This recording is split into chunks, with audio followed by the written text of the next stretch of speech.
On repart les amis, on repart avec Alexis Frère-Jean. Salut Alexis. Salut Stéphane. Fondateur de Vroomly. Ouais. Les gars, vous êtes des grands enfants quand même. Parce que Vroomly, c'est quoi Vroom Vroom? Ça fait Vroom Vroom, on va s'appeler Vroom. C'est tout bête, déjà je mets le t-shirt pour que ma mère reconnaisse que je suis passé à la télé. Et Vroomly, en fait c'est tout bête, c'est Vroom Vroom, on voit que c'est des voitures, et Ly c'est un peu le service en anglais, cordially, sincerely. Et donc l'idée c'est de simplifier la vie des automobilistes et des garagistes. Donc quand on a cherché un nom il y a 3 ans, effectivement on est arrivé là-dessus, mais on est assez content du nom. Ouais, et, j'avais pas le... Parce que le Vroom je voyais bien. Et le Ly, et le Ly, c'est à la fin des mails, tu sais, quand tu dis sincerely, cordially, en fait, c'est généralement c'est un adverbe ou un adjectif assez dans le service. Et donc l'idée, c'est d'amener du service autour de la voiture, quoi. Mais je vais t'expliquer plus en détail de ce qu'on fait exactement chez Vroomly. Absolument. Alors j'ai fait un truc là aussi, j'ai commis un attentat contre moi-même, parce que normalement, je traite de tous les noms ceux qui font des images comme celle-là, mais j'en ai pas trouvé d'autres. Le TripAdvisor de l'entretien auto. Alors, c'est pas exactement ça. Il y a de ça, évidemment. Moi, c'est la recommandation qui m'intéresse le plus, en fait, dans tout ce que tu... Donc, vas-y. Ouais. L'idée, c'est... tu pars du constat qu'en gros, personne n'a envie d'aller chez un garagiste, comme personne n'a envie d'aller chez un dentiste, parce qu'on se dit...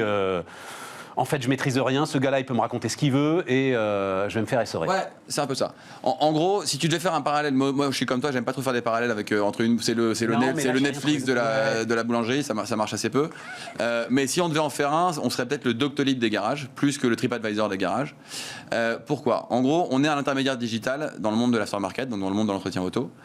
Notre constat, c'est que quand tu parles de booking sur les hôtels, quand tu parles de Doctolib sur les médecins, quand tu parles d'un comparateur d'assurance, en fait, ceux qui ont réussi ont adressé un besoin qui est bien spécifique à leur verticale.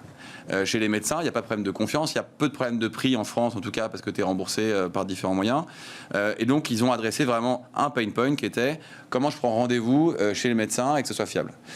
Nous, dans les garages, on a un énorme défi dans notre marché, mais qui est aussi notre opportunité, celle qu'on a saisie il y a 3 ans, c'est qu'il y a un énorme problème de confiance entre les automobilistes et les garagistes. Donc Vroomly, on se définit, notre mission, c'est des créateurs de confiance. Et en gros, qu'est-ce que ça donne dans le produit ? Nous, on est persuadés que dans une marketplace ou dans une plateforme de service, tu ne peux pas être juste un péage entre l'offre et la demande. Ça, généralement, soit ça ne marche pas dès le début, soit tu commences à grossir un peu, puis on se rend compte que tu n'apportes aucune valeur ni à ton offre, ni à ta demande. Oui. Et donc, nous, on s'est demandé comment est-ce qu'on peut recréer ce lien de confiance entre l'utilisateur et son fournisseur, entre le garagiste et son client. Et on pense que la confiance, ça passe par l'information. En gros, si je te donne suffisamment d'informations, suffisamment tôt et suffisamment facilement, en fait, je vais désamorcer toutes les situations de tension que tu peux avoir une fois que tu es pendant le rendez-vous avec le garagiste. Et donc, les infos clés, en fait, on les a listées, il y en a 4. Pour choisir ton garage, alors tu veux d'abord la localisation, ça c'est tout bête, tu veux choisir des garages qui sont près de chez toi. Après, tu veux connaître le prix. Et ça, c'est hyper important, mais on est persuadé que ce n'est pas le seul facteur. Et donc, le prix, tu veux qu'il soit fiable et juste. C'est-à-dire que fiable, c'est le même prix qu'on m'a annoncé au début que celui que j'ai payé à la fin. Et juste, ça veut dire que dans le marché, idéalement, il est bien placé, voire le plus bas possible. Et une fois que tu sais que tu as un garage pas cher, près de chez toi, est-ce qu'il est de bonne qualité? Et là, je rejoins ton point sur la recommandation. Nous, on a la chance d'avoir un client sur 3 qui laisse un avis sur Vroomly. C'est des avis qui sont vérifiés. On sait que c'est des clients qui sont vraiment passés chez le garagiste, qui ont vraiment fait réaliser une intervention. Et donc, on a vraiment une manne qui est les avis de nos clients qui nous permettent d'être très regardants sur la qualité des garages partenaires. Et donc de pouvoir... nous, on n'est pas là pour couler un business. Donc, nous, on met en avant des bons garages. Quand un garage est avéré par des retours clients ou par des enquêtes en interne que le garage n'est pas bon, dans ce cas-là, on arrête juste de bosser avec lui, on laisse faire sa vie de son côté. Et une fois que tu sais que tu as un garage qui est près de chez toi, au bon prix et de bonne qualité, est-ce qu'il est disponible mardi à 14h quand j'ai pris mon RTT pour aller poser ma voiture? Et donc avec ces 4 critères, localisation, prix, réputation et disponibilité. Après, nous, on est agnostique, on n'a pas de religion. On n'est pas là pour te dire il faut aller chez Dupont et Fils ou chez tel réseau ou tel garage.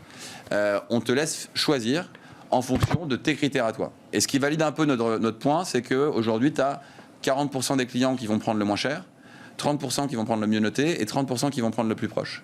Donc ça valide un peu notre postulat de départ qui est que l'expérience pour aller chez le garagiste est plus complexe que juste un comparateur de prix ou un comparateur de réputation ou de proximité. Je vais insister sur ma réputation et sur ma recommandation. Parce que d'abord, quand tu fais ça, à mon avis, tu prends un risque considérable. Quand tu fais quoi? Quand toi tu dis il va y avoir de la recommandation. Ouais. Parce que le garagiste, quand tu démarres, Mais j'ai absolument pas envie, moi, que n'importe qui puisse noter mon boulot. Ils y connaissent rien. Non, au revoir monsieur, il n'en est pas question.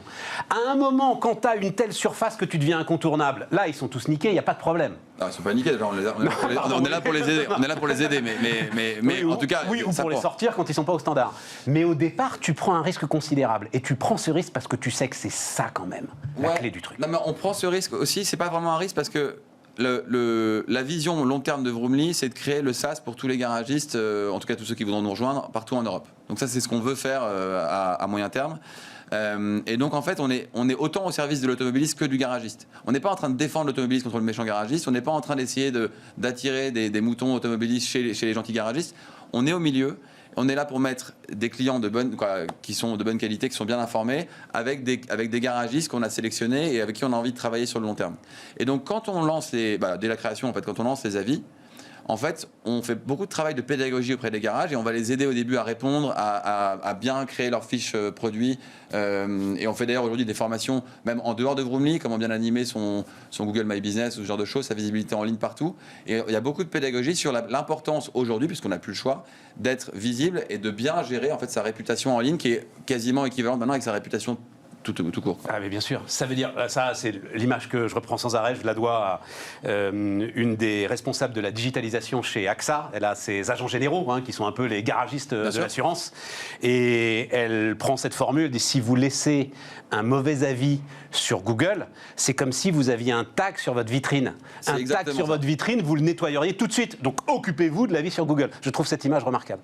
Nous, c'est exactement ça. Et là c'est vraiment de l'autopromotion. Mais nous, on a la chance d'avoir été reconnus sans avoir fait de démarche. C'est juste Google qui nous a sélectionnés comme un organisme de notation fiable.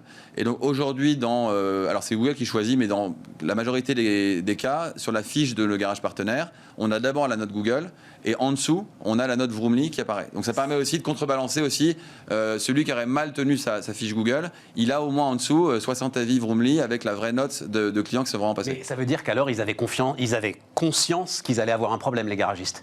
Ils avaient conscience pour qu'ils acceptent tout ça. Tout ce que tu viens de décrire, ça veut dire qu'ils avaient conscience qu'il fallait qu'ils bougent. En fait, on peut le voir comme ça, mais en fait, un garagiste, c'est avant tout un chef d'entreprise et un commerçant. Nous, on parle de la mauvaise réputation des garagistes, mais en fait, il y a une minorité de moutons noirs, en fait 10 à 15% du marché qui ont des mauvaises pratiques.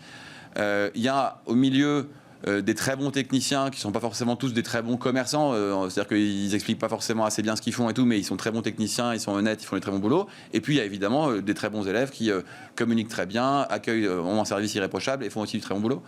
Mais la majorité en fait sont des très bons mécaniciens.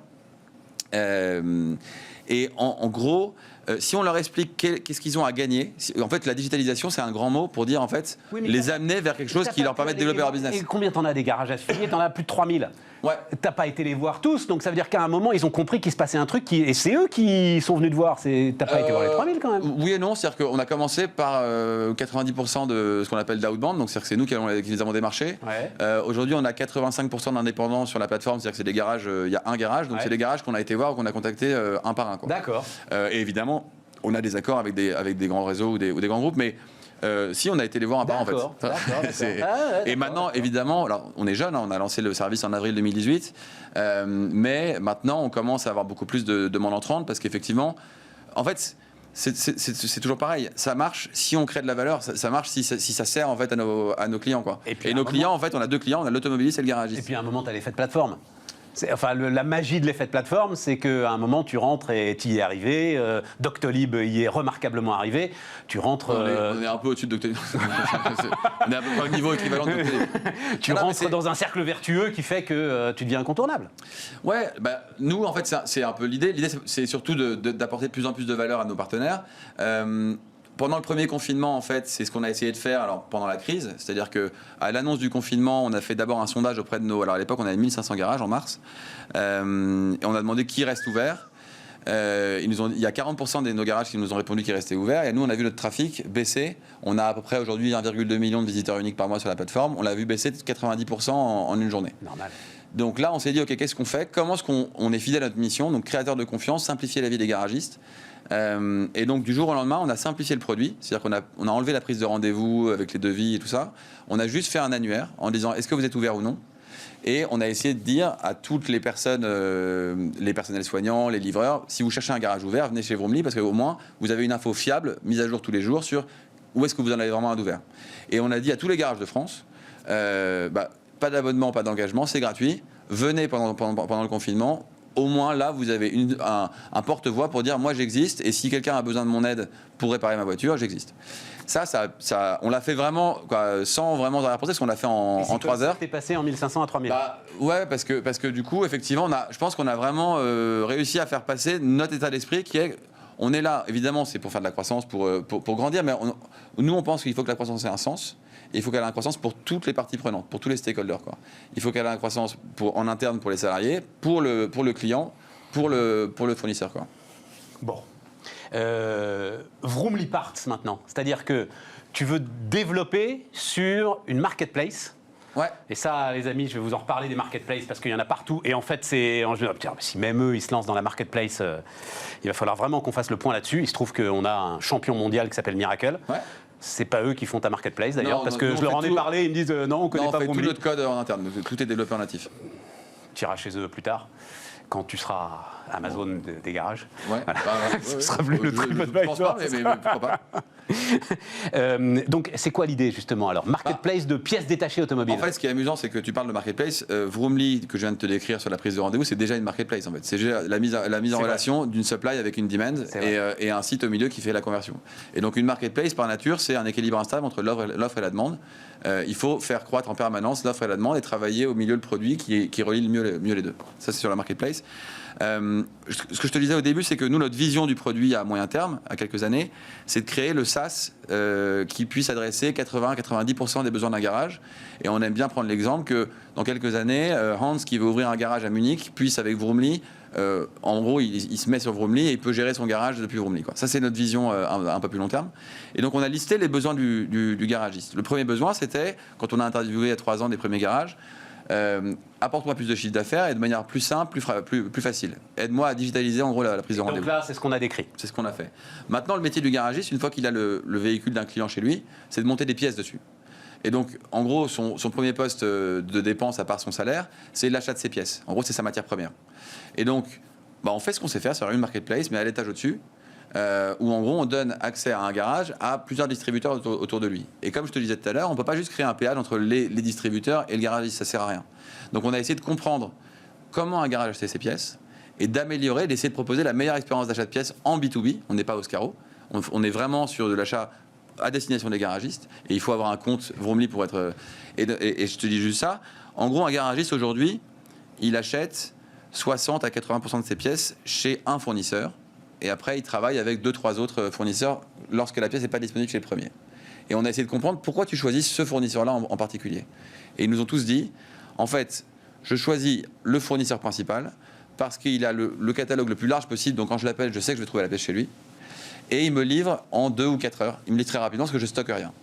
Et seulement après, une fois que j'ai choisi ce type-là, qui a un très large stock, en fait, avec beaucoup de références, beaucoup de stocks en référence, je regarde les prix et je commence à négocier les prix avec lui. Mais il choisit d'abord sur des critères de praticité parce qu'il y a tellement de véhicules, tellement de pièces, tellement c'est complexe. Et puis il est comme tous les petits patrons, il n'a pas le temps, donc il veut que ça aille vite. Absolument. Et en revanche, nous, on s'est rendu compte sur Vroomly Booking, ce qu'on appelle Vroomly Booking, c'est la prise de rendez-vous, que les quelques pourcents de garages qui avaient vraiment optimisé leurs achats, qui avaient trouvé des solutions pour acheter moins cher, revendaient moins cher, donc faisaient la même marge, mais attiraient beaucoup plus de clients et donc tournaient beaucoup mieux.